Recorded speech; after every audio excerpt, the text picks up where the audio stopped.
Good afternoon.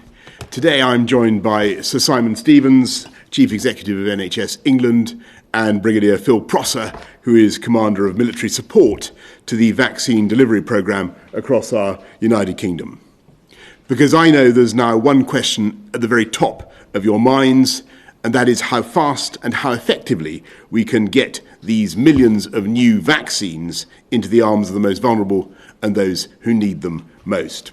And you want to know that we in government, the NHS, the armed forces, local and regional government, government at every level, are truly throwing everything at it, round the clock, if necessary.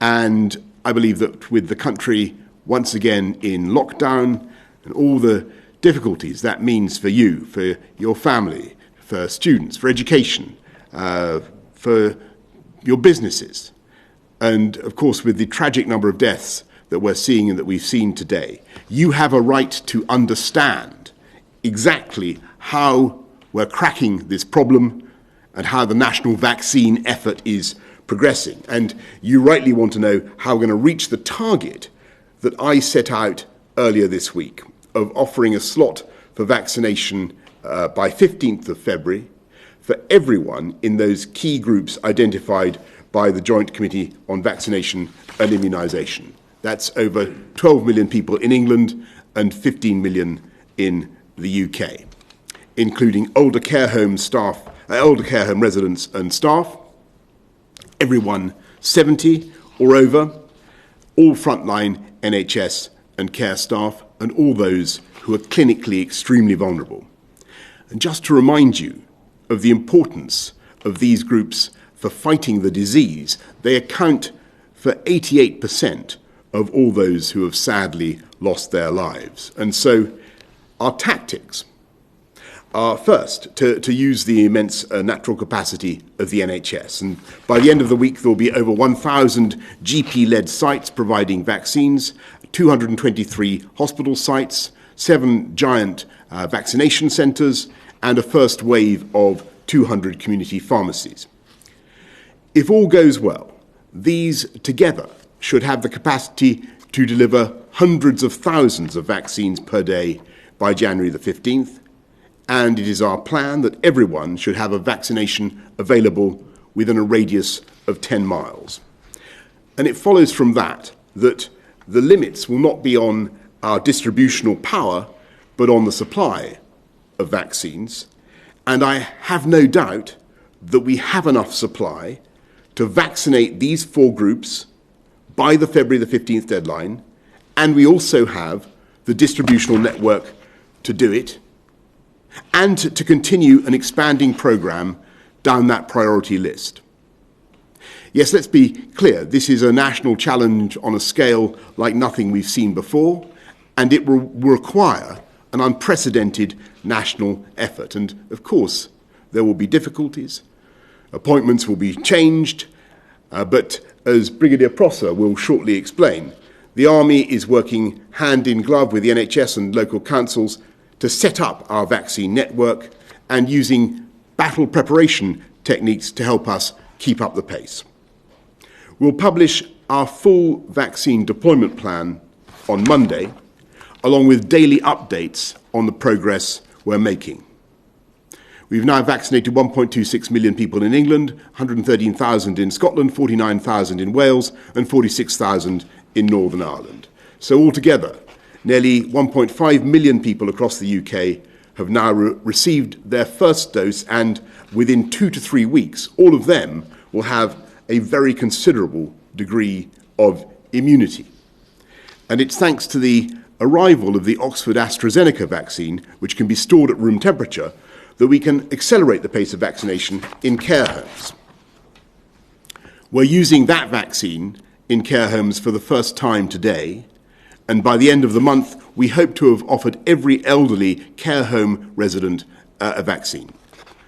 Our new national booking service will also make it easier to book and access appointments, so I urge everyone to come forwards because it's absolutely vital that we should have confidence in these vaccines.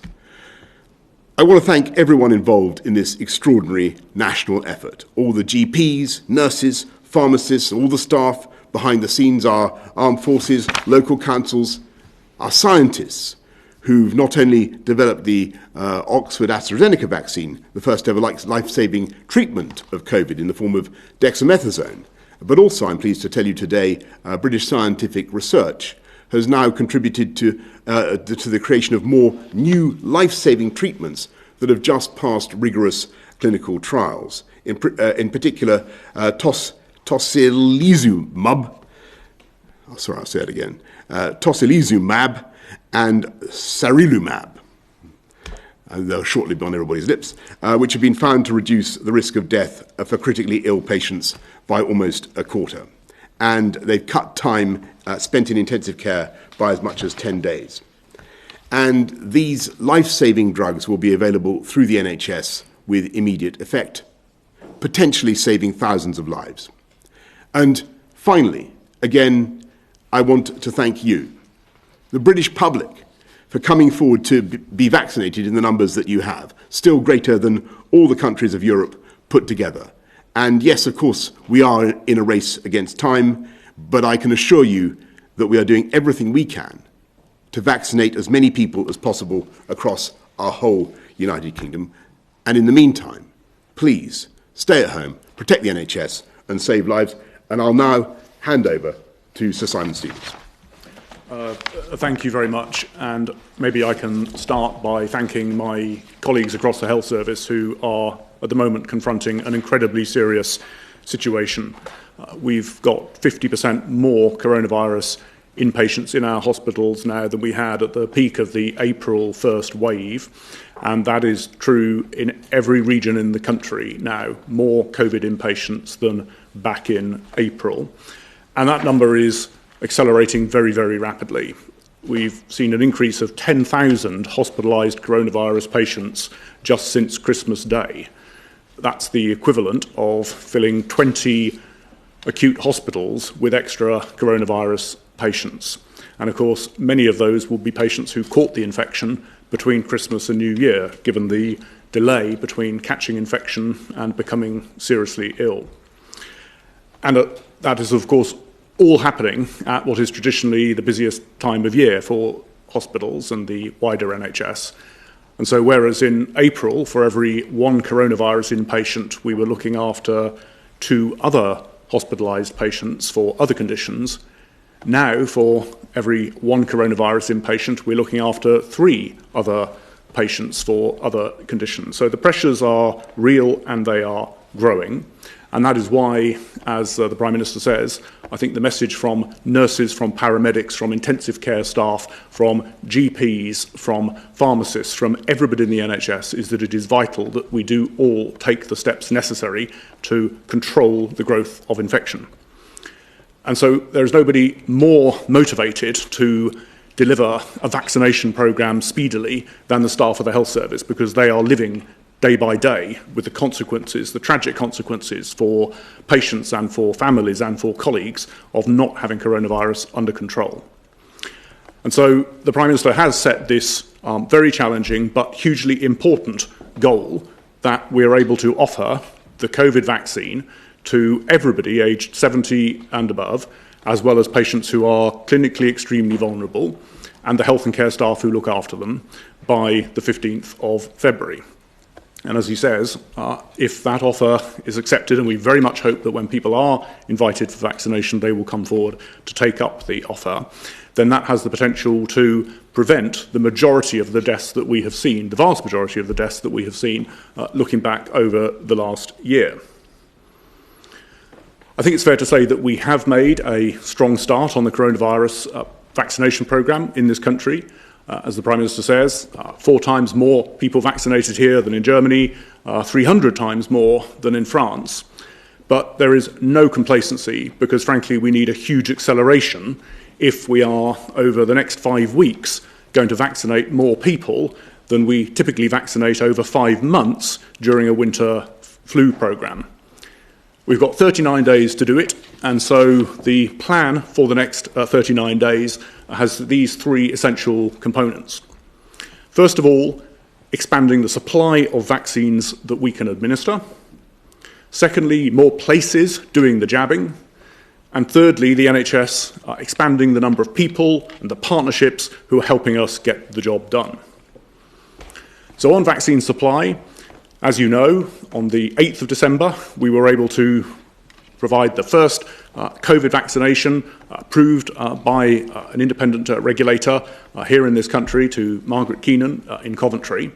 And during the course of January, we will have much more vaccine supply than we had in December, and during February, we will have more vaccine supply in addition to that. So assuming and providing that that vaccine supply continues to be available to us, as it looks as if it will be, then we will certainly be able to offer all the vaccination slots that the Prime Minister has described. So vaccine supply is coming online. The second part of it then, of course, is more places where the vaccine is administered. And we want to increase the number of people and places doing vaccination as supply increases day by day and week by week. And there are three ways in which people will be invited to come forward to get their vaccination. The first and the bulk of the vaccination will be through local GP practices and pharmacists together offering services to their local patients. And we've expanded the number of places from 116 across the country that were doing that in mid-December to 739 of these local vaccination services today, growing to over 1,000 by the end of next week. In addition to that, secondly, we've got hospital hubs that will be vaccinating social care and care home and NHS staff. And their numbers have expanded from 50 to 206, and that will be 223, essentially the bulk of the hospital sites across the NHS providing that service from the end of next week. And then thirdly, in addition, we are establishing these larger vaccination centres that will work 7 days a week, extended hours in sports stadia and other public venues where people will also be invited if that is more convenient for them. And what we're trying to do with these three routes is get the balance right between the efficiencies, the scale efficiencies that you get from some of these larger centres, combined with the local convenience of the options through your local GPs and over time from pharmacists as well. There's been quite a lot of discussion in the press about the interesting successes that the Israelis have been having. They have chosen to do most of their vaccination through these larger bespoke vaccination sites rather than through their local pharmacists and the local GPs. We think, given the geography of this country, actually having a mixture of those different routes will be the right answer, and we will steadily expand those number of ways in which you can get vaccinated as supply continues to increase. So firstly, expanded supply. Secondly, an increase in the number of places that are providing vaccination. And then thirdly, of course, matched by an increase in the number of people who are doing the vaccinating, many of whom will come from our partners, not just the NHS. And so we've now got over 80,000 people who are trained on these particular types of vaccinations, able to administer them, of whom 18,000 have already begun work in different contexts. The St John's Ambulance are working with us. They've identified over 20,000 volunteers who want to come and help, together with the Royal Voluntary Service and others. And in addition to that, we are unashamedly tapping into the logistics brilliance of the armed forces to ensure that the supply chain and the distribution works well alongside the usual channels that hospitals and GPs and pharmacists provide. And it's that combination then of those three parts to the plan that are what are, we think, going to give us the opportunity to make that offer to millions of people over the next 5 weeks. But at that point, let me, Prime Minister, hand over to Brigadier Prosser, who I think will describe the role that the Army are playing in supporting us in the NHS. Brigadier. Thank you, Prime Minister. So I am Brigadier Phil Prosser, and I am coordinating the military support to the government's vaccination programme. I think it's important to note that all aspects of our work have been in support of the NHS. My team are embedded with them, and in the past 8 weeks we've been working with some of the most professional, dedicated and amazing people that I have had the honour to serve alongside. We are one team. The main assistance we have provided is planning support, drawing on our extensive operational and logistic experience. We are adding to what is already an extremely high-performance team in NHS England headquarters. In my day job, I am Commander 101 Logistic Brigade, and it is my role to deliver combat supplies to UK forces in time of war. My team are used to complexity and building supply chains at speed in the most arduous and challenging conditions. The military uses 3 steps to plan and deliver complex operations. First, we analyse the situation and the mission. We then identify choices to select the best plan, and then we execute that plan at pace. In this case, the mission is to support the NHS in delivering the maximum amount of vaccine to minimise the number of infections and deaths as quickly and as safely as possible. We have worked shoulder to shoulder with the exceptional NHS team, sharing clinical and logistical analysis. The plan has many challenges which are difficult to balance. We need to make sure every one of you has equal access to the vaccine, no matter where you are in England.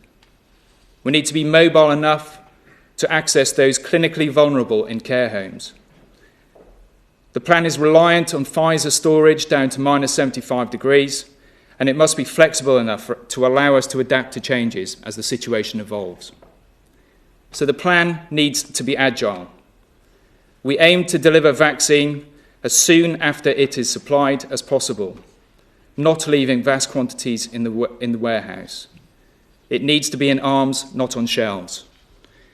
An added complexity is that this all takes place against the backdrop of a global pandemic and the logistical and workforce challenges this brings. The final phase is to execute the plan. Our aim is to deliver operational excellence.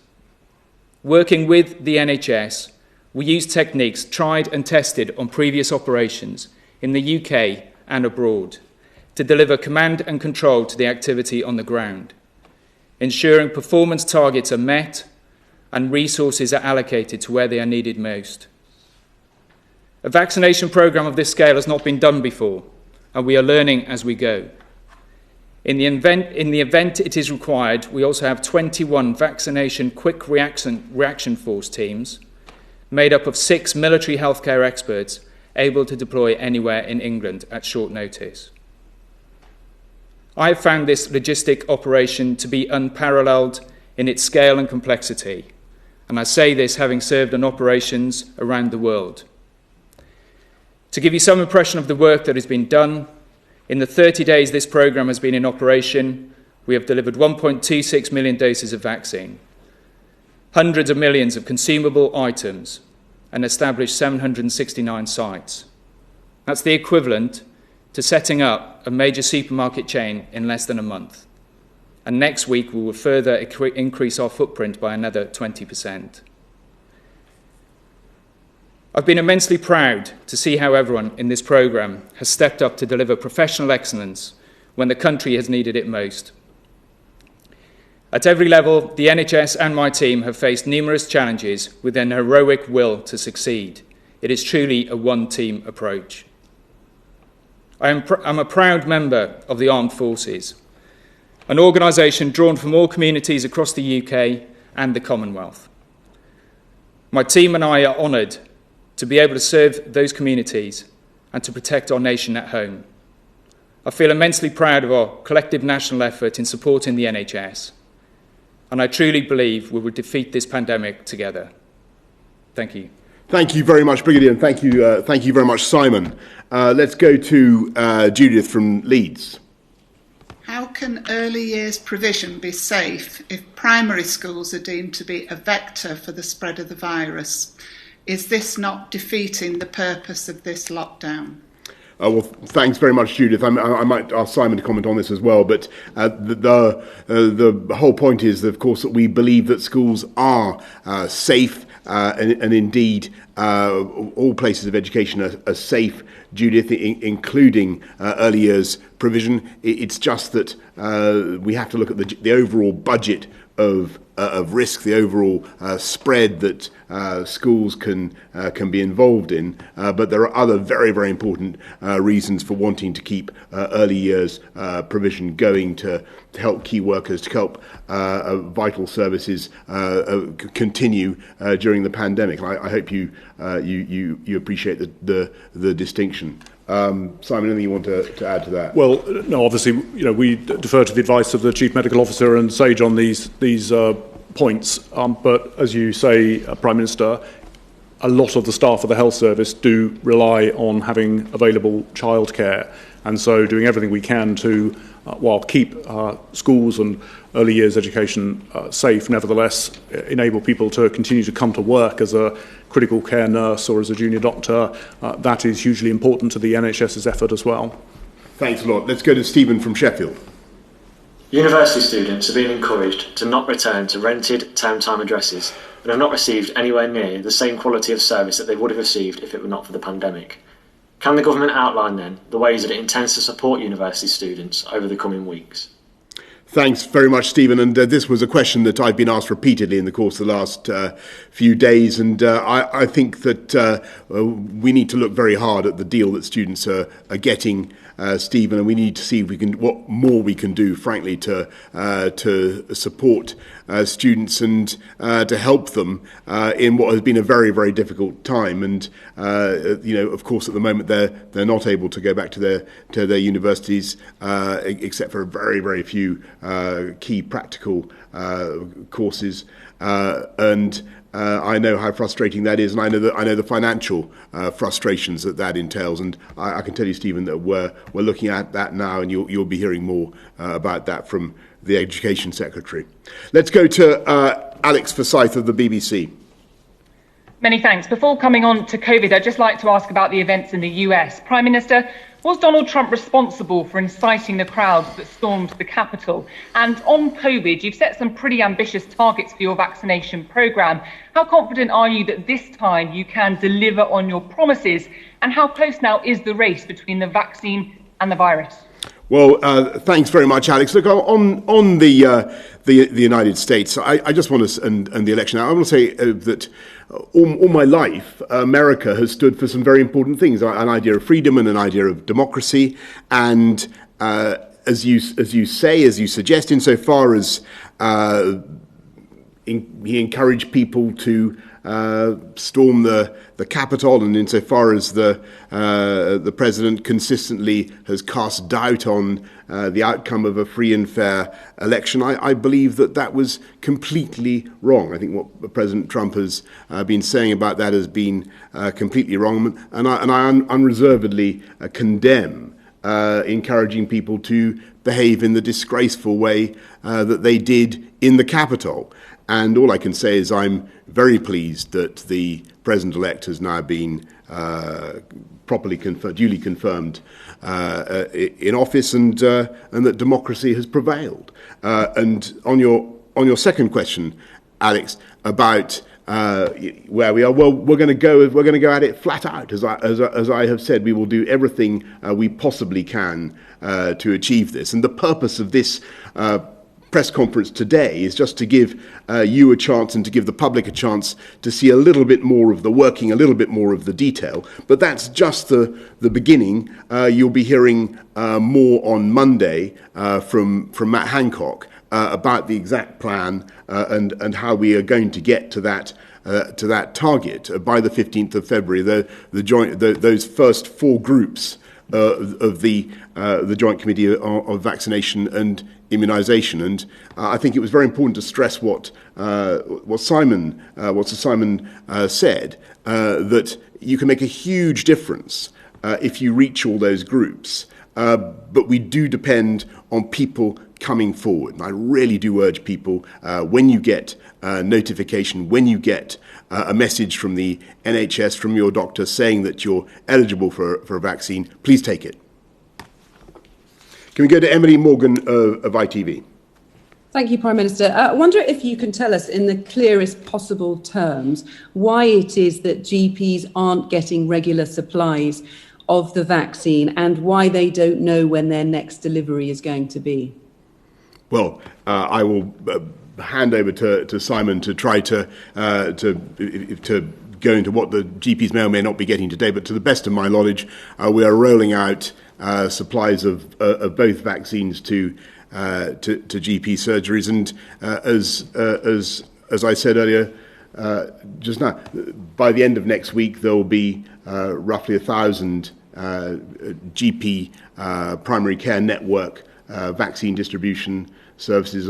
More than 200 hospitals will be distributing the vaccine. 7 huge vaccination centres, big vaccination centres, and 200 first wave of 200 community pharmacies. So there's a big network. The supply is being rolled out. But I think what I won't hide from you, Emily, is that, of course, in the early phases, there's going to be lumpiness and bumpiness in the distribution. And today, it may be that some GPs aren't getting the consignments that they expected. I know that other GPs, I certainly know from first-hand experience, that other GPs are doing an incredible job of getting those jabs into people's arms. But Simon, is there anything you want to say in more detail about what GPs can expect? I think that's right. I mean, look, today is the first day in which it was last night that approval was given to start using the AstraZeneca vaccine, the Oxford AstraZeneca vaccine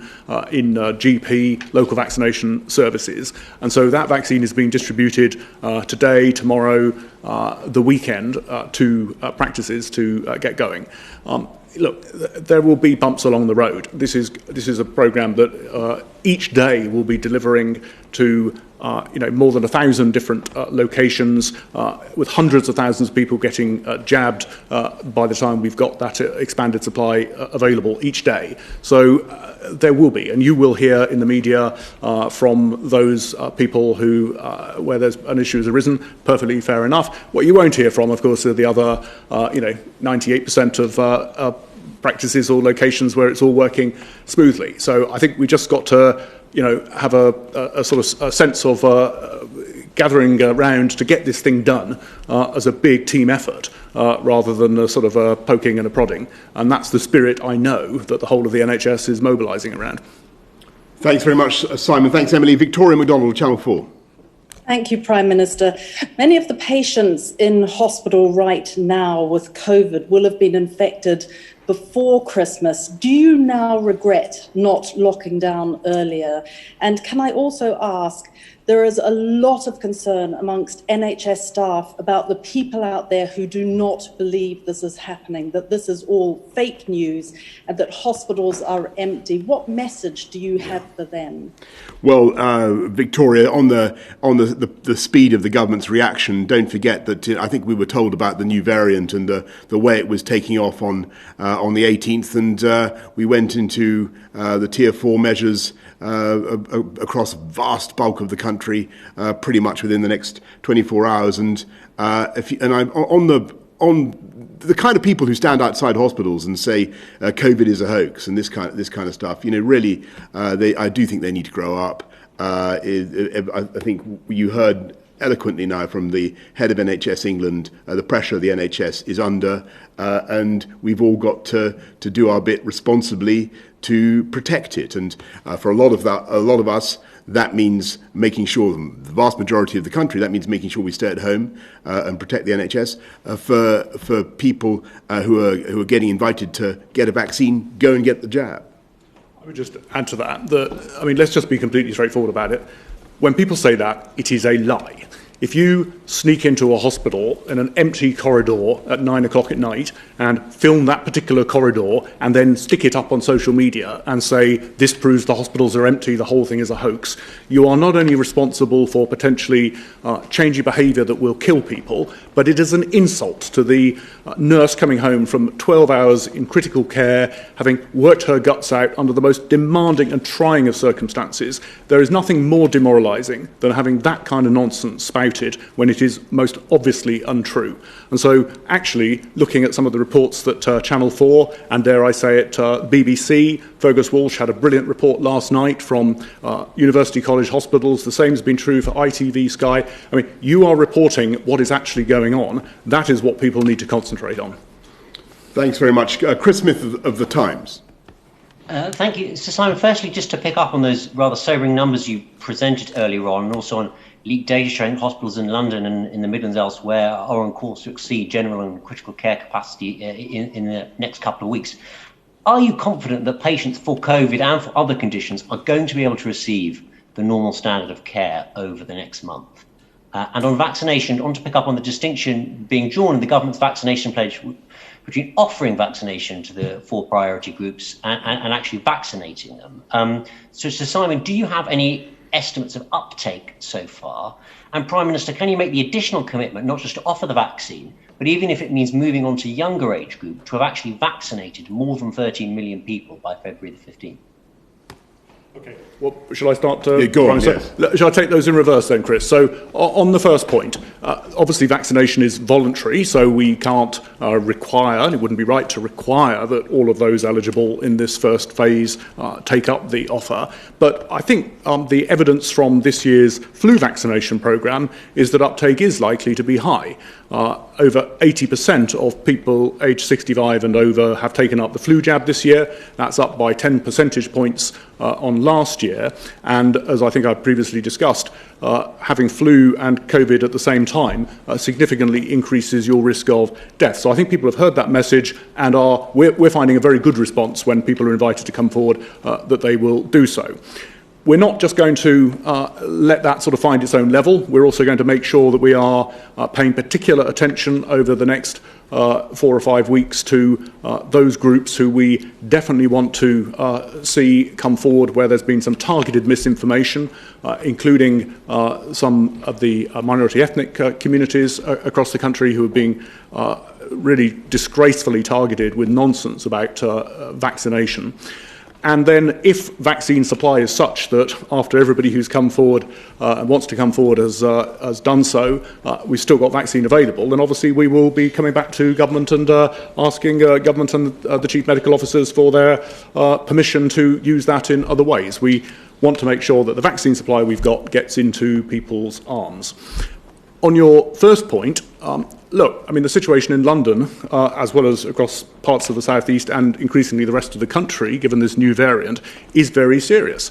I mean, we are seeing over 800 patients a day admitted to London hospitals with coronavirus. I mean, that is the equivalent of a new St Thomas's hospital full of COVID patients, fully staffed, every day, or a new University College hospital full of coronavirus patients every day. So it is absolutely vital that the measures that are now in force do begin to have an impact on slowing and cutting the infections across London and the rest of the country.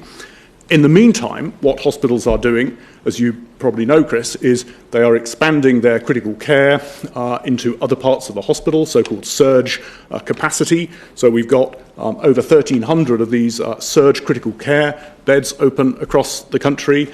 That is putting, obviously, great pressure on staff. That's what we will continue to do, but it is vital that the infection rate now comes under control.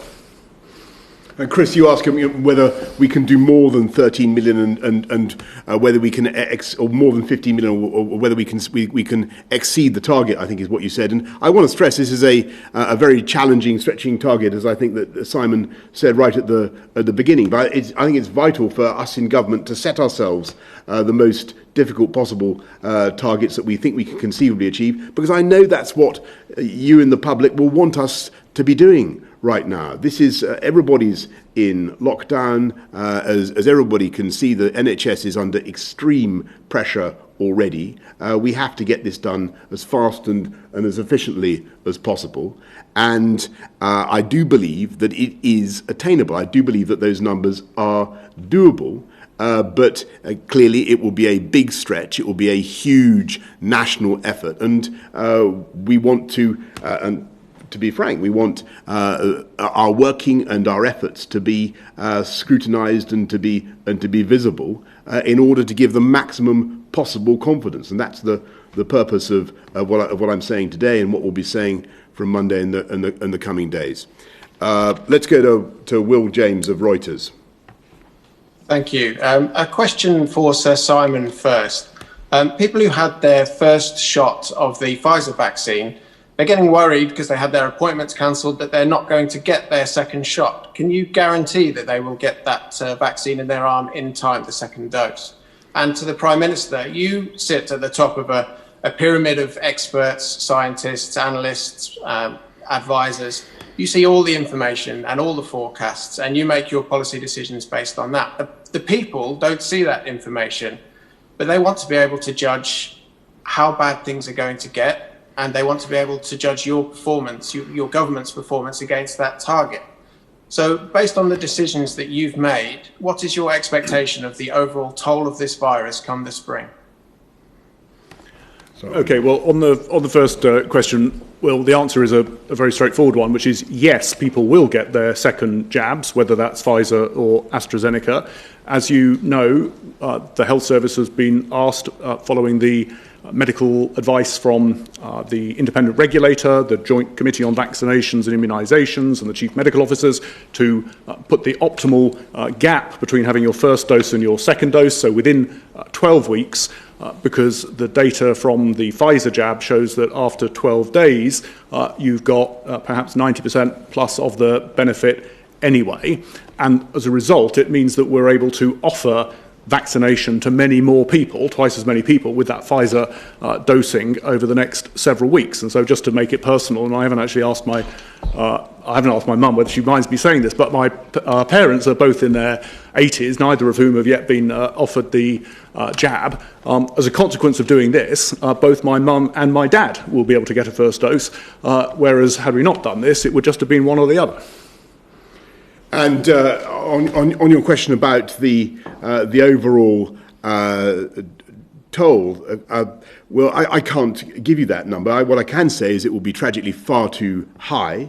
Though every death is a tragedy, we mourn every person we lose in this pandemic.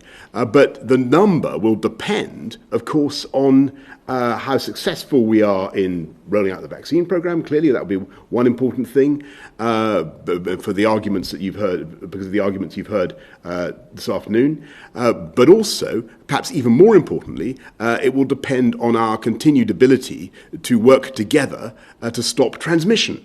And that is why we're having to do the measures that we are at the moment. So in a sense, it depends on all of us following the guidance protecting the NHS. That is the crucial thing. Let's go to Sophia Slay of the Evening Standard. Thank you, Prime Minister. I'd like to pick up on some of Sir Simon's comments about London hospitals, which are pretty much staring into the abyss right now. They are described as being less than 2 weeks from being overwhelmed, even under the best case scenario.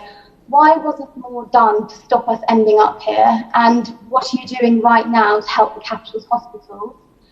And my second question is for all of you, really. When the vaccine was announced last year, many people expected that they would soon be able to hug their elderly relatives again, and that care homes would be able to open their doors within weeks. Can you really spell out for us what the reality of the position is now? How long before grandma can be hugged? How long before care homes can let residents have a day out with their families? Okay, well, on your first point, Sophia, the 4 chief medical officers for England and Wales and Scotland and Northern Ireland, they said on Monday that given the rising infections, particularly this new variant, quote, without further action, there is a material risk of the NHS in several areas being overwhelmed in the next 21 days, close quotes. That's why the risk level was raised, if you like. And we clearly are seeing that in London, which is why the London hospitals are expanding the number of beds they've got available. They're making use of the independent sector.